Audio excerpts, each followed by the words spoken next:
A humble baker's son in southern Germany, a man who fought in the trenches of World War I and later stood against a rising tide of tyranny. He knew from the very beginning what was happening all around him was wrong, and he risked everything to document it. His name was Friedrich Kellner, and his story is one of courage, resilience, and a warning to the entire world.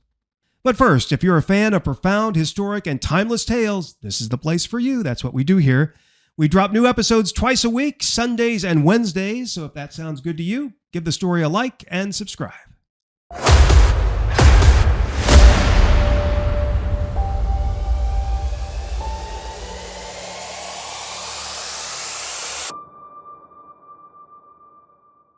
It begins in a quiet town on the Enns River in southern Germany. Friedrich Kellner was born in 1885. His father was a successful baker, and along with his loving mother, the Kellner family could trace its roots back to the time of the Protestant Reformation, when Martin Luther was preaching all across Germany. They were very proud evangelical Lutherans. Young Friedrich showed great promise. After completing primary school, he enrolled in a 9-year course of study preparing for a career in civil service. By 1903, he had a job as a junior clerk at the Mice courthouse. His future seemed very secure. In 1913, he married the love of his life, Pauline. Not long after, they welcomed their only child, a son. Life was good, stable, full of promise. Then in 1914, everything changed. Europe erupted into chaos. World War I swept all across the continent. Kellner was called to serve as a sergeant. He fought in 8 brutal engagements in Belgium and France, including battles tied to what we now call the Battle of the Frontiers. In the trenches near Rance, he was wounded during a prolonged bombardment and sent to recover in a hospital. By the time the war ended, Germany was a broken nation, politically and economically. But Kellner believed the country could rebuild. He threw himself into politics, joining the Social Democratic Party. He worked tirelessly to protect the fragile Weimar Republic, Germany's first real experiment with democracy. He organized rallies in front of the Gutenberg Museum, holding up Adolf Hitler's book Mein Kampf. He'd shout to the crowd, "Gutenberg, your printing press has been violated by this evil book." Sometimes they applauded. Other times, Nazi stormtroopers, thuggish enforcers known for street violence, showed up to intimidate him. But Kellner, he refused to back down. He knew what was at stake. When Adolf Hitler ordered the invasion of Poland on September 1st, 1939, Kellner knew the world was on the brink of a catastrophe. It was then that he began his diary, a detailed account of the horrors to come. Risking his life, he documented everything, hiding his writings in a secret compartment in the back of his dining room cabinet. The SS, Hitler's private ruthless police team, had their eyes on him, and despite interrogations and constant surveillance, Kellner pressed on, determined to leave a record for future generations. In his later writings, Kellner reflected on the days leading up to Hitler's rise with haunting clarity. The events of January to March 1933 were etched into his mind forever. 53 days, less than 2 months. That's how long it took for a republic to crumble and a dictatorship determined to enslave the world to rise. When Hitler was chosen as chancellor on January 30th, 1933, triggering the 53-day countdown, it seemed at first like just another political maneuver. The announcement on the radio was dry and bureaucratic. Most Germans barely noticed. But Kellner knew it was something far more dangerous. He had read Mein Kampf. He had seen Hitler speak. His fiery speeches were mesmerizing, but filled with venom, promising Germany's rebirth while planting the seeds of hatred and division. Looking back, Kellner wrote, "What fools they were to think they could control him.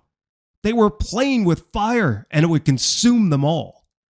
During those 53 days, Kellner described how ordinary citizens were lulled into complacency by promises of prosperity and national pride. The German people did not fall with a sudden crash, Kellner observed. They slipped, slowly at first, and then faster until they were tumbling headlong into the abyss. As those early days passed, the streets became increasingly tense. Nazi banners appeared on every corner. and brown-shirted thugs roamed openly. Kellner remembered vividly how fear began to take root. One afternoon from his office window, he saw a group of Nazi enforcers, those stormtroopers, attack a newspaper vendor who had refused to distribute their propaganda. The man was beaten to the ground, while people walking by simply looked away. The thugs walked off laughing. Fear arrived in broad daylight, Kellner later wrote. It walked the streets and no one dared stop it. About a month into the 53-day timeline came February 27, 1933. The Reichstag fire. Kellner remembered it vividly. The dark sky erupting in orange flames, thick black smoke spiraling into the cold night air. The smell of burning wood and stone filled the streets. The crowd that gathered outside stood in stunned silence, broken only by murmurs and the distant crackling of the inferno. By morning, the official story had spread like wildfire. Communists had set the blaze, they said. But Kellner knew it was a lie. In hindsight, he recognized it as a deliberate, calculated act, a pretext for Hitler to crush all opposition. The next day, civil liberties vanished. Freedom of speech? Gone. Freedom of the press? Gone. Freedom to assemble? Gone. It was no longer a matter of disagreement or debate. To speak out against the regime, to criticize politicians or question the actions of the state, that was no longer an act of bravery. It was an act that could cost you your life. Everywhere, people began to censor themselves, their voices replaced by whispers behind closed doors. Newspapers became mere mouthpieces for propaganda. Ordinary Germans learned very quickly that even an offhand comment could lead to interrogation, imprisonment, or worse. Fear silenced all but the most reckless. Germany had lost its voice, Kellner wrote. We became prisoners in our own country, where words could kill. The countdown to the end of the Republic was speeding to its conclusion. Election Day on March 12, 1933 brought a sliver of hope. Despite widespread intimidation, the Nazis failed to secure a majority, winning only 44% of the vote. Kellner remembered clinging to that number, thinking perhaps the tide could still be turned. But it wasn't enough. Less than 2 weeks later, on March 23, 1933, the Reichstag passed the Enabling Act, giving Adolf Hitler full power to rule by decree. Democracy was dead. The Republic had fallen. Armed SS officers stood guard at every entrance of the parliament that day, ensuring the outcome. And then life changed quickly, completely, and without mercy. Neighbors who had once exchanged friendly greetings now looked away in fear. Secret police patrols increased, their heavy boots echoing down cobblestone streets late at night. The sound of a knock on the door, that could mean a life forever altered. Disappearances became routine. Families were torn apart with whispered explanations, arrested, questioned, never seen again. Fear turned even the simplest acts into dangerous risks. Writing a letter, reading a forbidden book, or expressing a private thought, all of that could be seen as treason. The invisible web of surveillance tightened around everyone, suffocating all but the most loyal followers of the new regime. This is how it ends, Kellner later wrote. Not with a battle, but with cheers. The wolves had taken over the sheepfold. Those 53 days haunted Kellner for the rest of his life. He saw friends disappear, neighbors turn into informants, and fear transform an entire nation. He reflected on the tragedy of watching people he knew become willing participants in the new regime, driven by fear or blind loyalty. The worst part was not the speeches or the propaganda. It was the silence, he wrote. The silence of good people who knew better but said nothing. It was their silence that allowed tyranny to grow. Adolf Hitler was finally crushed by the Allies in 1945.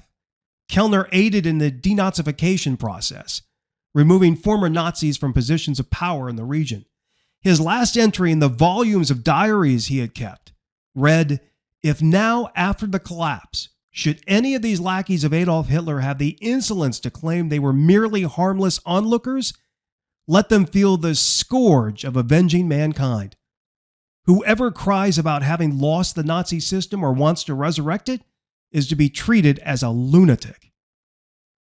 In 1968, after decades of hiding his diary, the now 83-year-old Kellner handed it to his American grandson, Robert Scott Kellner. The 10 notebooks, written in Old German script, contain the full record of his experience under the Nazi rule. Robert devoted years to transcribing and translating the diaries, determined to bring his grandfather's words to light. But publishers were very hesitant. The project seemed too massive, too dark. But in 2005, former U.S. President George H.W. Bush, a World War II combat pilot, helped bring the diary into the spotlight. He arranged for it to be exhibited at his presidential library, introducing my opposition to a global audience and ensuring that Kellner's voice and his warning would never be forgotten.